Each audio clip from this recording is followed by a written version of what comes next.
Eva no Exílio. A Restauração da Feminilidade, de Rebecca Merkley, editora Trinitas. Capítulo 7.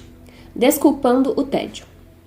Mas não é porque compreendo e me solidarizo com as mulheres que se sentiam entediadas e pouco desafiadas que eu pense que seja justificável. Suponhamos que um homem genuinamente talentoso se empenhe em seu trabalho e, subsequente aos 23 anos, enriqueça rapidamente em seus negócios. Ele decide parar enquanto está ganhando, aposenta-se com uma gorda conta bancária e então passa o resto de seus dias jogando videogame. Consigo entender como isso poderia ser emocionante de início, mas rapidamente tudo deixaria de ser novidade. E logo ele se sentiria super entediado e pouco desafiado.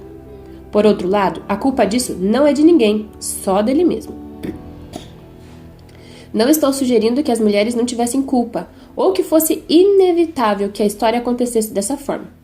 Certamente não estou sugerindo que fosse culpa da tecnologia, ou dos bens produzidos em massa, ou do capitalismo, ou da prosperidade geral do país. A quem muito é dado, muito é exigido. As mulheres haviam acabado de receber uma bênção grandiosa. Algo muito, muito além do que qualquer mulher já havia recebido em qualquer século, em qualquer cultura do mundo. Mas em vez de profunda gratidão, começaram a reclamar. Em vez de usar essas bênçãos para elevar o nível e alcançar mais do que qualquer mulher já havia alcançado antes delas, começaram a reclamar, basicamente fazendo sua própria encenação dos israelitas no deserto. Quando você lê essa história, você se pergunta como os israelitas foram capazes de ser tão mesquinhos e absortos em si mesmos. Eles estavam recebendo maná do céu todos os dias. Maná! Estou falando sério, pão do céu. Quem ganha isso? Ninguém ganha isso. Quantas pessoas morreram de fome nos desertos desde o início dos tempos, e nenhum maná jamais caiu sobre elas. E, no entanto, os israelitas foram poupados. Eles receberam algo espetacular, sem precedentes e completamente milagroso. Mas quanto tempo levou até que começassem a reclamar? Quem nos dará carne a comer? Lembramo-nos dos peixes que no Egito comíamos de graça, dos pepinos, dos melões, dos alhos silvestres, das cebolas e dos alhos. Agora, porém, seca-se a nossa alma, e nenhuma coisa vemos senão este maná. Números 11, de 4 a 6. Eles receberam algo surpreendentemente incrível e ficaram entediados com isso. Reclamões entediados. Temos a tendência de pensar no tédio e na reclamação como ofensas mínimas de pequena escala que esporadicamente acontecem conosco, como os resfriados. Às vezes ficamos com um mau humor, às vezes ficamos entediadas e cansadas de tudo e começamos a sentir pena de nós mesmas. Às vezes viramos reclamonas. Quando ficamos assim, queremos que as pessoas nos ofereçam suporte e apoio. E quando outros ficam assim, pensamos que devemos abraçá-los, ouvir suas dificuldades e solidarizarmos-nos. Mas na história dos israelitas, o tédio não foi sem importância. Eles queriam carne. Então Deus deixou cair quantidades absurdas de carne sobre eles. Quantidades verdadeiramente absurdas. Codornizes vieram voando do mar e em seguida caíram e morreram ao redor do acampamento. Codornizes mortas foram empilhadas até a altura da cintura por 15 quilômetros em todas as direções. Deus despejou a carne que eles exigiam, dizendo que a comeriam até que saísse por suas narinas, e em seguida atingiu-os com uma grande praga, enquanto a carne ainda estava entre seus dentes e as pessoas morreram. Tornar-se reclamona e ficar entediada com as bênçãos de Deus não é sem importância. E às vezes, quando exigimos mais de Deus, Ele nos dá e nós engasgamos. As mulheres entediadas dos Estados Unidos nos anos 60 exigiram mais. Os egípcios comem pepinos e nós não. Isso é injusto. Estamos acabando com nossas vidas. Os homens conseguem avançar nos cargos corporativos, e nós não. Isso é injusto. Estão acabando com nossas vidas. Exigimos o direito de comer carne. Exigimos o direito de deixar nossos filhos para trás. Deus deu aos israelitas o que eles pediram, mas isso não foi uma bênção para eles. Eles morreram com ela ainda na boca. A verdadeira bênção que Deus havia lhes dado era exatamente aquilo com o que estavam entediados e do que haviam se afastado. E nos anos 60, a prosperidade que Deus derramou sobre as mulheres foi a bênção da qual elas se cansaram e se afastaram. As mulheres do nosso país exigiram carne e Deus a deu para nós, não como uma bênção, penso eu, mas como uma maldição. Uma reclamação barulhenta e exigente tem sido, na verdade, uma das características marcantes do movimento feminista desde o início. E as próprias feministas não apenas se reconheceriam nessa descrição, embora eu tenha certeza de que prefeririam as palavras iradas e reclamonas, mas também ficariam orgulhosas de tê-las. As feministas da primeira onda ficaram conhecidas por seus protestos militantes e, de fato, a palavra sufragista foi cunhada de início aparentemente por causa de algumas de suas táticas políticas, como greves de fome, que vinham aprendido com os russos e que resultaram em mulheres sendo alimentadas à força nas prisões. A alegre senhora Banks de Mary Poppins dançando e cantando Irmã Sufragista talvez não seja o quadro histórico mais confiável. As feministas da segunda onda abraçaram conscientemente a ira e exigir seus direitos é um dos seus movimentos de marca registrada. Quanto mais barulhento, melhor. Eu sou mulher, ouça-me rugir! E tudo mais. Por si só, isso deveria ser suficiente para causar preocupação às mulheres cristãs pensantes. Sempre que alguém começa a fazer exigências ao universo sobre o que lhe é devido, devemos suspeitar. Isso está fundamentalmente em desacordo com o ensino bíblico sobre o que seria uma resposta obediente e eficaz à injustiça. Cristo não nos diz que quando alguém pega o nosso casaco, devemos exigir aos berros que o devolva imediatamente. Ele não nos instou a dar cotoveladas quando alguém tenta se sentar no lugar mais importante. Quando somos ultrajadas, ele não nos disse para fazermos cartazes e piquetes de greve. Quando somos atingidas, não somos instruídas a revidar com mais força. Quando Paulo foi preso indevidamente, ele não começou a organizar um motim na prisão, ou no caso, entrou em greve de fome. E, no entanto, exigir agressivamente que todos deem às mulheres o que nos é devido tem sido toda a estratégia de campanha do movimento feminista desde o primeiro dia. Observe que não estou afirmando que o problema que provocou a resposta feminista fosse insignificante, de forma alguma. Realmente acredito que as expectativas culturais em relação às mulheres fossem extremamente problemáticas nos anos 50. Mas lidar com isso de forma obediente teria sido muito, muito diferente da gritaria das feministas. As mulheres, nos anos 50, não estavam sendo ativamente oprimidas, como, por exemplo, mulheres nas culturas muçulmanas costumam ser. Estavam, no entanto, sofrendo a suave opressão de não serem consideradas capazes de algo muito impressionante, desafiador ou importante. As donas de casa nos anos 50 deveriam manter a casa arrumada, manter as crianças arrumadas, manter-se arrumadas, e acho que era basicamente isso. Friedan citou um artigo do New York Times de 1960 a respeito disso. No ano passado, o problema da dona de casa instruída foi o tema principal de dezenas de discursos feitos por presidentes aflitos de faculdades para mulheres que mantêm, diante das reclamações, que 16 anos de treinamento acadêmico são uma preparação realista para ser esposa e mãe. A imagem de 1950 de uma dona de casa ideal era aquela em que o intelecto não desempenhava nenhum papel significativo. Essa é realmente uma posição sufocante, mas se as mulheres quisessem mudar isso, poderiam tê-lo feito, decidindo de fato realizar coisas impressionantes, desafiadoras e importantes.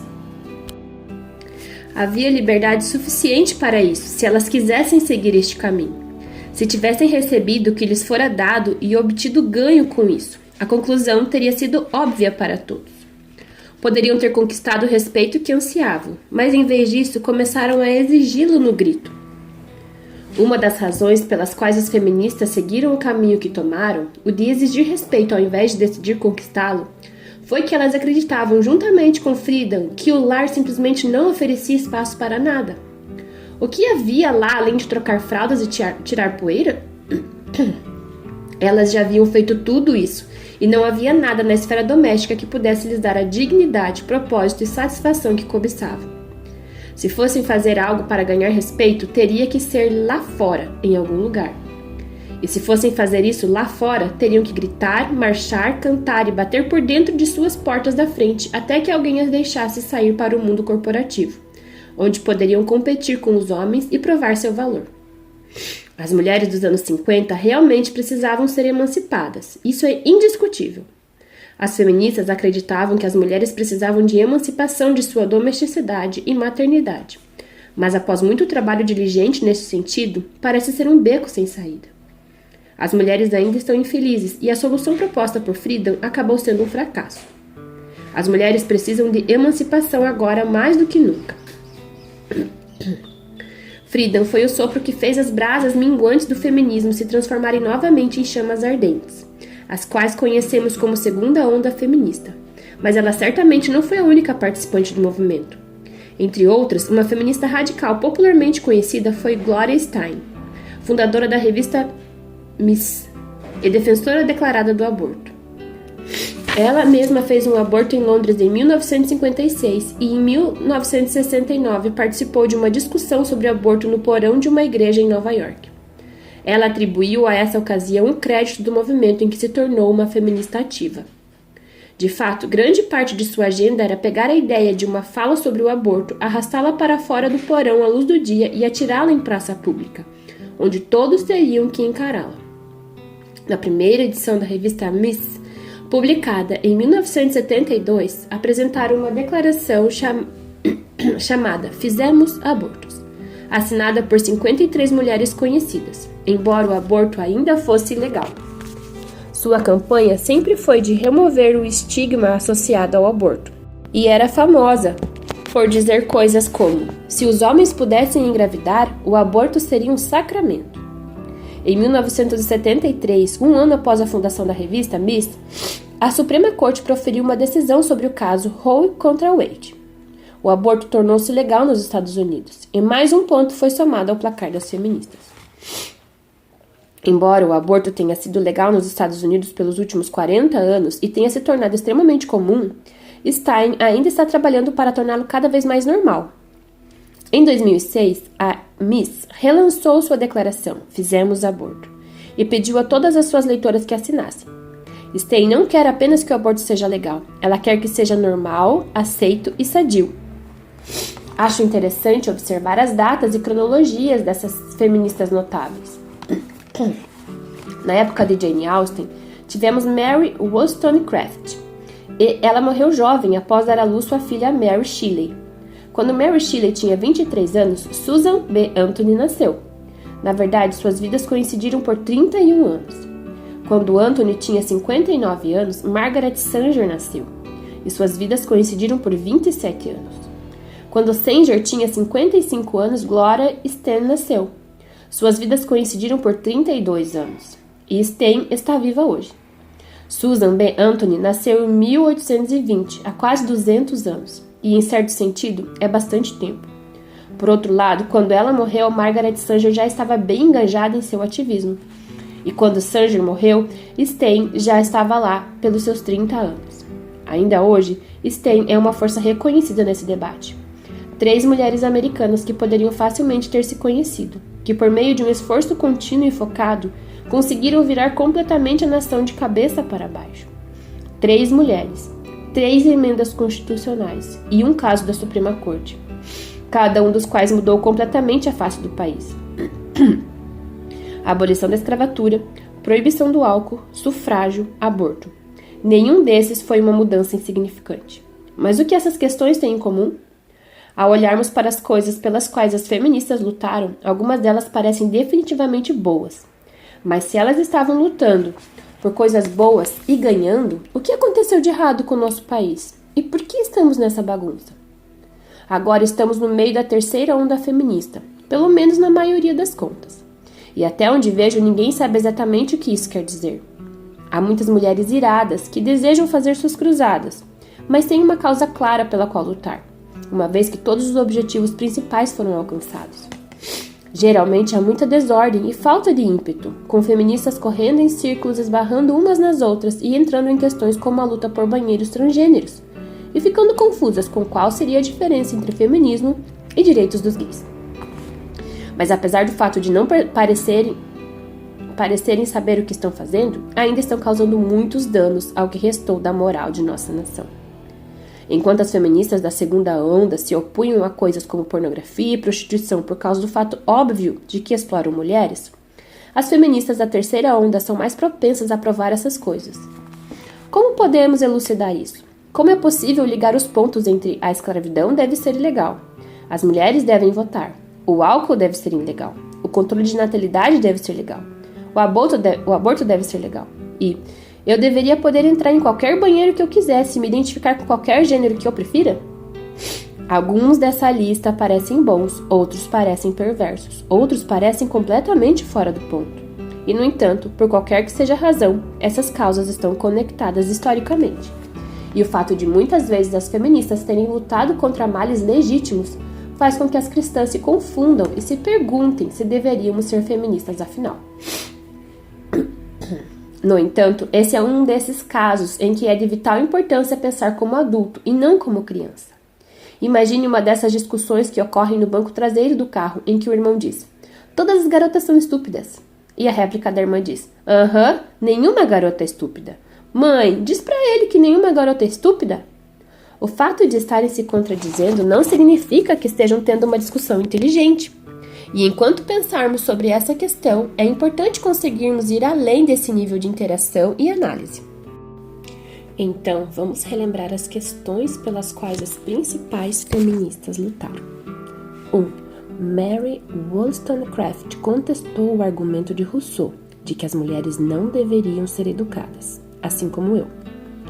2. Susan B. Anthony pensava que a escravidão é um mal social, assim como eu. 3. Susan B. Anthony pensava que maridos e pais bêbados são um mal social, assim como eu. 4. Susan B. Anthony pensava que as mulheres deveriam ter direitos plenos de cidadãs, assim como eu. 5. Margaret Sanger pensava que mulheres morrendo de abortos de fundo de quintal eram um mal social, assim como eu. 6. Betty Friedan pensava que a superficialidade da dona de casa ideal nos anos 50 era um mal social, assim como eu. 7. Gloria Steinem pensava que a pornografia é um mal social, assim como eu. Vou me chamar de feminista, então? Não por todo mundo. E aqui está o porquê. É importante identificar contra o que lutar, mas é igualmente importante saber por que lutar e como lutar. Deixe-me ilustrar a questão do aborto. Sou contra o aborto e penso que deveria ser ilegal. Isso significa que eu concorde com todos os que se opõem ao aborto? Absolutamente não. Por exemplo, eu seria contra um homem que quisesse bombardear clínicas de aborto e assassinar médicos abortistas? Podemos estar de acordo contra o que lutar, mas estamos em lados opostos quando se trata de como lutar. E a questão de como é importante o suficiente para que eu nunca queira me identificar com esse homem. Neste caso, como supera o porquê. Se bombardeássemos todas as clínicas de aborto do país e efetivamente eliminássemos todos os abortos dessa maneira, ainda seríamos um país de assassinos. É por isso que uma concordância superficial acerca de várias questões pode ser tão prejudicial a longo prazo. A concordância superficial está ocultando o fato de que não há realmente nenhuma concordância. A questão do porquê pode ser igualmente importante, porque revela as premissas fundamentais. E essas premissas são sempre motivadoras de outras questões, e não apenas da que está sendo discutida no momento. Então, eu concordo com o Wollstonecraft que as mulheres devem receber educação? Absolutamente. Mas sou fundamentalmente contra ela quando se trata da questão do porquê. A maneira como ela responderia a essa pergunta também revelaria por que ela era socialista, por que ela acreditava no amor livre, por que ela apoiava a Revolução Francesa. E enquanto isso, a maneira como eu responderia a pergunta do porquê revelaria que sou cristã. As perguntas como e porquê são importantes porque revelam a trajetória da ideia, enquanto a pergunta o que é estática. Se você estivesse indo viajar e precisasse pegar um avião para chegar ao destino, você não iria ao aeroporto, perguntaria a si mesmo: o que é isso? Isso é um avião? E se a resposta fosse sim, embarcaria nele. Para onde o avião está indo é importante. Se você embarcar no avião errado, o fato de ter respondido corretamente a pergunta o que não agirá em seu favor. Porque você acertou a resposta, mas não pensou na direção em que o avião estava indo, é o motivo de você estar agora encalhada na Islândia. Se você de fato respondesse erradamente ao o que e embarcasse em um carrinho de bagagem em vez de um avião, as consequências teriam sido muito menos dramáticas. A trajetória é importante, e a trajetória do movimento feminista tem se oposto ao cristianismo desde o primeiro dia. Precisamos superar o fato de que às vezes concordamos com feministas nessa ou naquela questão. Só porque ocasionalmente concordamos com o que, não significa que alguma vez concordamos com o como ou o porquê. E essas são questões profundamente importantes, porque geralmente revelam algo ao qual nos oporíamos de todo o coração em todos os níveis. Não basta olhar para trás na história, para pessoas como Susan B. Anthony, perguntar pelo que ela estava lutando e então assinar embaixo de suas causas e presumir que ela era uma heroína. O como e o porquê importam, e desde o início as feministas responderam a essas perguntas diferentemente de como qualquer mulher cristã deveria. Entre as líderes feministas que examinamos, cada uma delas não era apenas uma descrente comum que nunca havia pensado sobre a religião em qualquer grau. Cada uma delas era filosoficamente contrária ao cristianismo. E esse não é um detalhe irrelevante. Todas eram mulheres inteligentes e todas entenderam as implicações de suas posições. Eles haviam pensado sobre essas questões. E as cristãs que foram enganadas por isto, as cristãs que pensaram nas questões de uma maneira vergonhosamente superficial, são a razão pela qual estamos nessa corrida de demolição que é o nosso país agora. A causa feminista tem avançado nos últimos 2 séculos, em grande parte por meio dos esforços diligentes de cristãs sinceras, mas confusas, que nunca se preocuparam em perguntar como e por quê, e acabaram embarcando de qualquer maneira, e agora estão confusas com todas as consequências que não sabem de onde surgiram. Elas estiveram jogando basquete diligentemente e nunca notaram que estavam atirando na cesta errada. Elas ainda não conseguem entender por que o placar não está melhorando. Se quisermos salvar alguma coisa deste naufrágio, precisamos voltar ao início e fazer algumas perguntas básicas, tendo cuidado de pensar sobre elas como adultos. Precisamos abandonar algumas de nossas ideias pré-concebidas e algumas de nossas bagagens culturais e tentar analisar essas questões como mulheres cristãs inteligentes, mulheres que estejam dispostas a questionar honestamente algumas coisas que talvez tenhamos sempre considerado como verdadeiras.